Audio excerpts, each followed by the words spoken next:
Bismillahirrahmanirrahim. Bihi nasta'in ala umuri dunya waddin wa ala alihi wa sahbihi ajma'in. Alhamdulillah. Sambung dalam pengajian surah tafsir surah An-Nisa daripada ayat 26. A'udzu billahi minasyaitonir rajim. Bismillahirrahmanirrahim. Yuridullahu liyubayyina lakum wa yahdiyakum sunanal ladzina min qablikum wa yatuba 'alaykum wallahu 'alimun hakim. والله يريد أن يتوب عليكم ويريد الذين يتبعون الشهوات أن تميلوا ميلا عظيما يريد الله أن يخفف عنكم وخلق الإنسان ضعيفا صدق الله العظيم يريد الله ليبين لكم ويهديكم سنن الذين من قبلكم. Allah nak menerangkan kepada kamu, menjelaskan kepada kamu, mendetailkan kepada kamu hukum-hukum syariat Allah.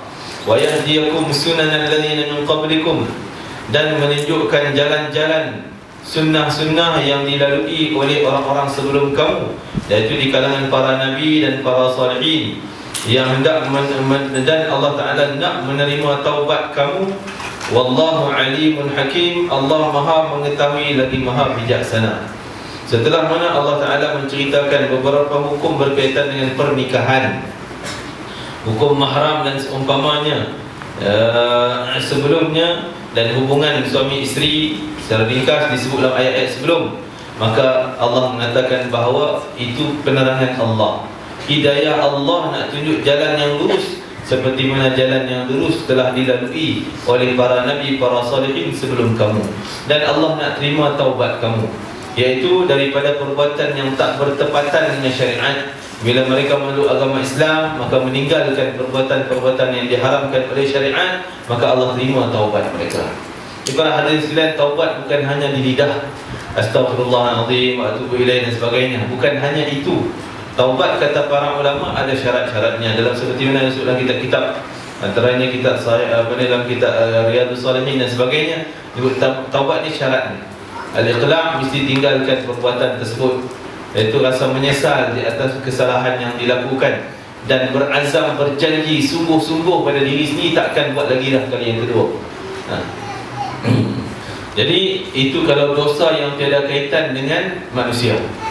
Hanya mungkin dosa kita dengan Allah, dosa meninggal sembahyang, dosa mungkin buat meninggalkan larangan Allah, melakukan larangan Allah, meninggalkan perintah Allah yang tiada kaitan dengan manusia lain.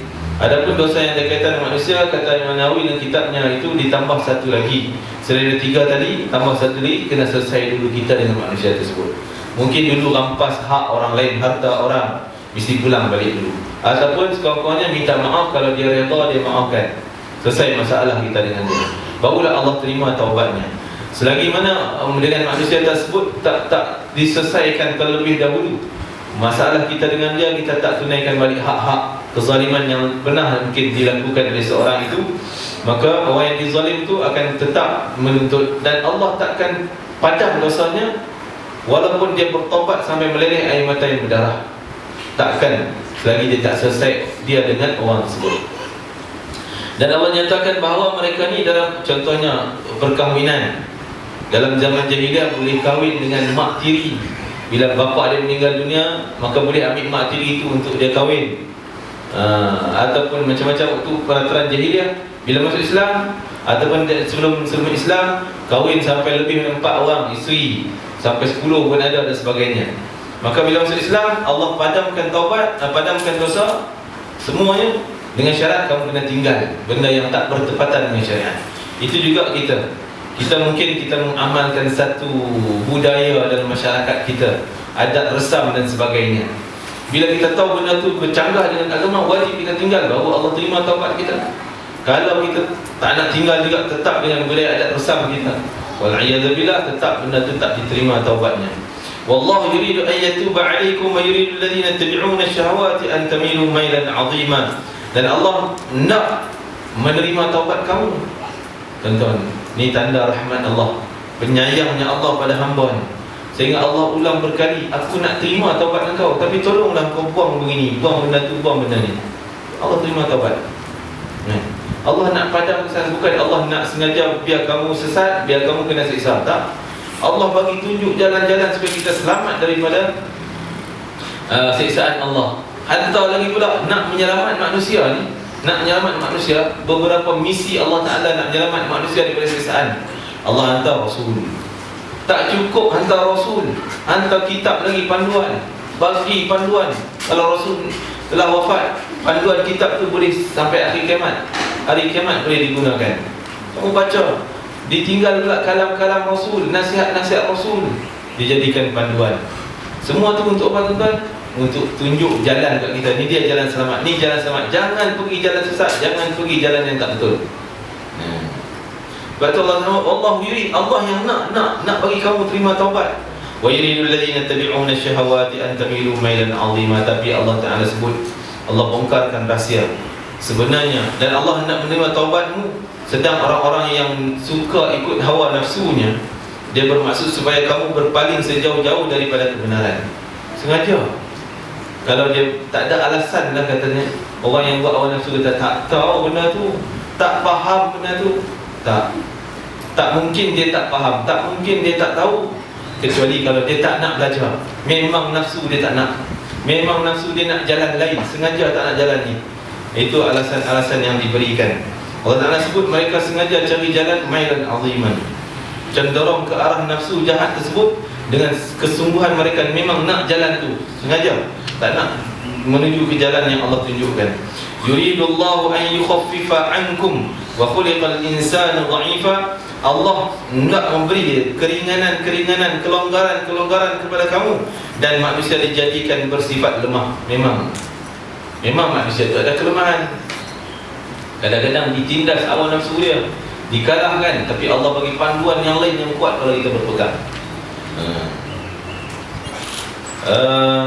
Antaranya hukum-hukum pun bukan nak bebankan, bukan payah. Sehingga akan datang seorang Arab Badui tanya, wahai Rasulullah, setelah aku masuk Islam kena buat apa? Rasulullah ajar dia tentang sembahyang 5 waktu. Lain pada itu Rasulullah kata puasa dan sebagainya, kewajiban yang lain. Itu je kata Rasulullah. Itu saja wahai Rasulullah. Itu saja. Rasulullah kata ya, itu saja. Maka dia kata, aku akan pegangkan perkara yang disebut oleh Nabi ini, aku takkan tinggalkan. Aku akan masuk, dia nak masuk syurga dengan jalan yang ditunjuk oleh Nabi. Maka Rasulullah kata, kalau dia benar-benar, dia akan menjadi ahli syurga. Itu mafhum daripada ceritanya, kisah Nabi. Jadi longgar, ringan. Tapi jangan kita memudah-mudahkan pula, kan? Benda itu dah mudah, tapi kita cari jalan yang lagi mudah, ringan-ringan, kau boleh nak tinggal-tinggal, kan? Sehingga akan diturunkan kisah Isra Mi'raj 50 waktu diringankan oleh Allah sehingga 5 sahaja. 5 pun kita nak diskaun lagi, nak cari jalan diskaun lagi, nak potong-potong 3 boleh tak Ustaz? Kan? Nak ikut Syiah 3 waktu cukup, senang.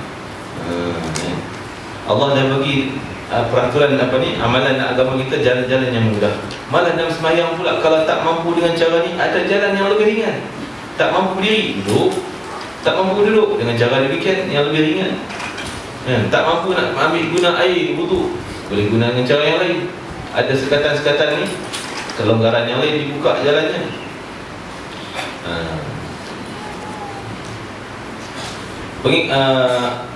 Pengikut hawa nafsu syaitan tadi disebut dalam tafsir ini dari orang-orang Yahudi dan Nasrani, menghendaki agar kamu berpaling daripada kebenaran menuju ke jalan kebatilan. Mereka saja cari jalan supaya manusia ni, orang Islam ni terpesong dari landasan.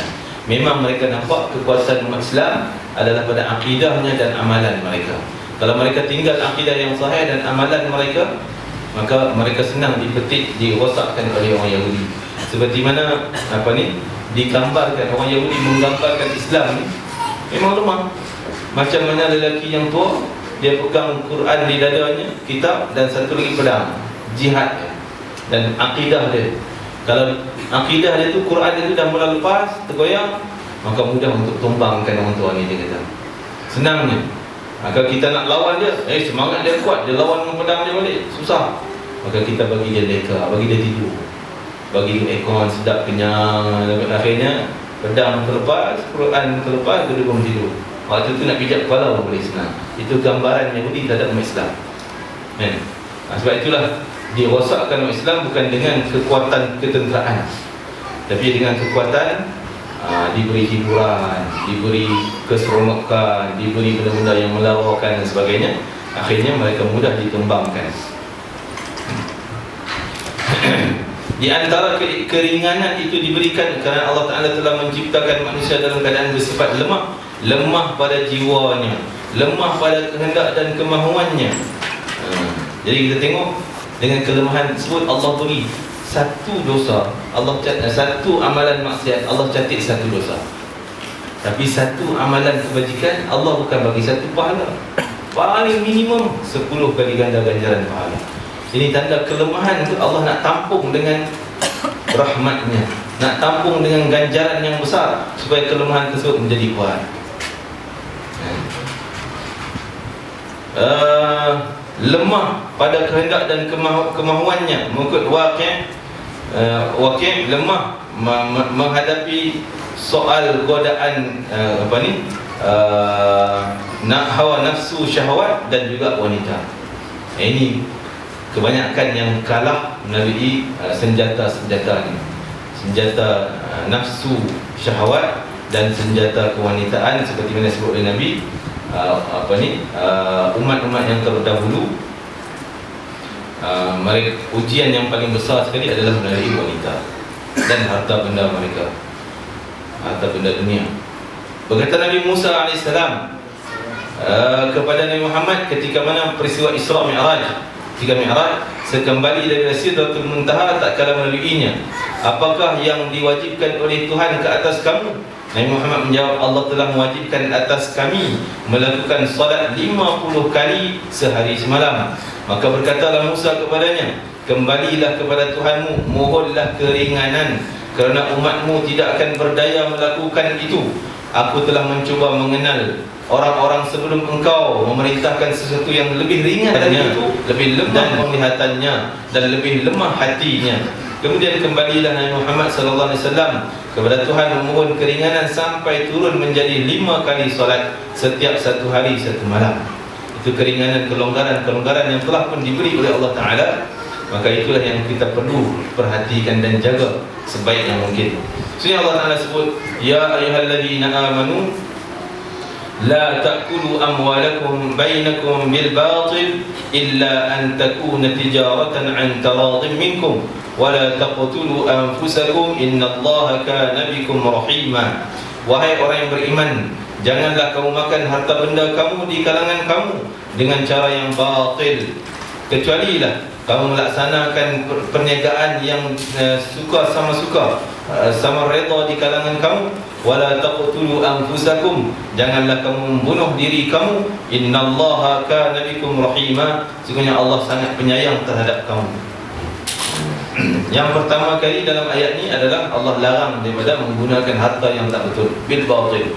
Bermacam-macam bentuk harta-harta, saluran-saluran yang tak betul, dengan perniagaan yang tak sah, dengan hukum riba, dan juga dengan tidak membayar zakat, dan macam-macam lagi lah, curi, rampas dan sebagainya. Allah melarang daripada perbuatan demikian.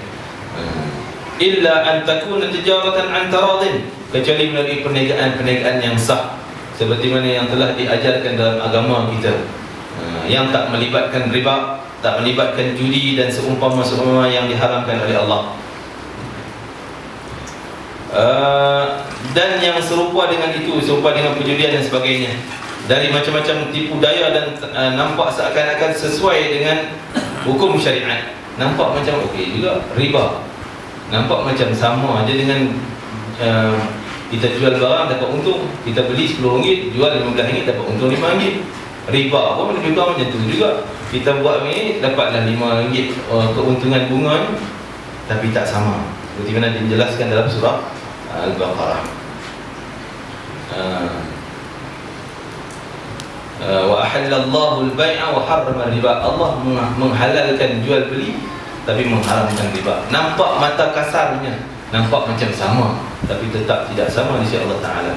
Tetapi Allah mengetahui bahawa apa yang dilakukan itu hanya satu tipu muslihat dari si pelaku untuk menghindari ketentuan hukum yang telah digariskan oleh syariat Allah.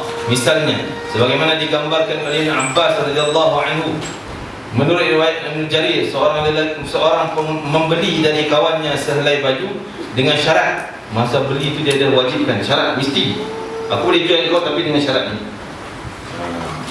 Dia paksa pula. Nak jual tapi paksa pula. Dengan syarat bila ia tidak menyukainya, dapat mengembalikannya dengan tambahan 1 dirham di atas harga pembeli.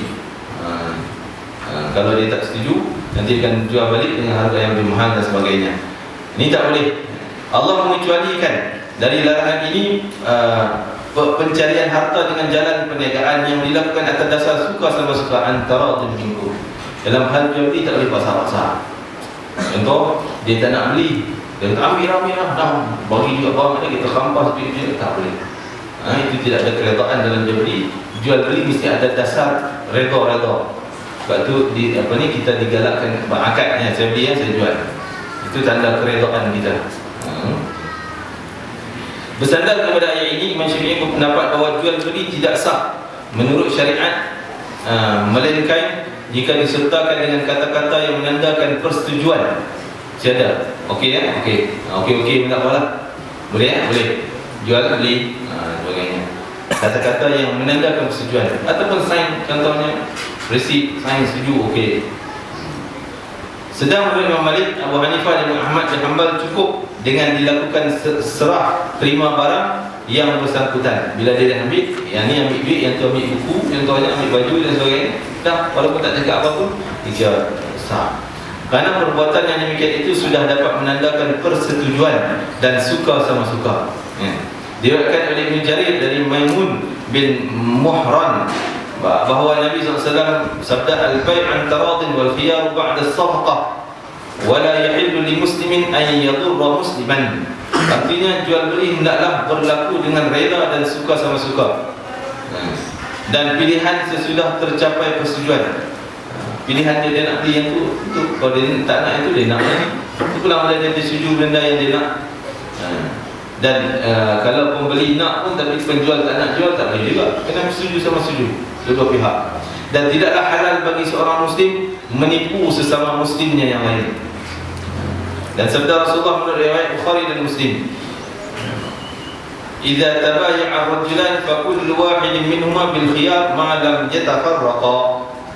Bila berlaku jual beli antara dua pihak, dua orang, maka masing-masing berhak membatalkan atau meneruskan jual beli tersebut selama terdapat saksi, selama mereka belum berpisah.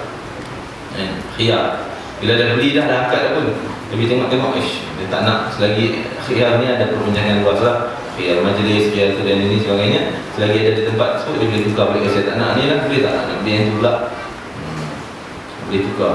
Jadi kadang-kadang kita tengok kadang-kadang dalam peraturan jual beli ni, kadang-kadang yang bukan Islam, kadang-kadang dia mengambil peraturan yang Islam, sehingga kita dah beli balik dah pun ada kecacatan, boleh datang tukar balik dan sebagainya. Itu perbincangan dalam bab jual beli dan bab khiyar. Wallahu a'lam. Dan sebenarnya kita akan sambung pada akan datang pada ayat 30.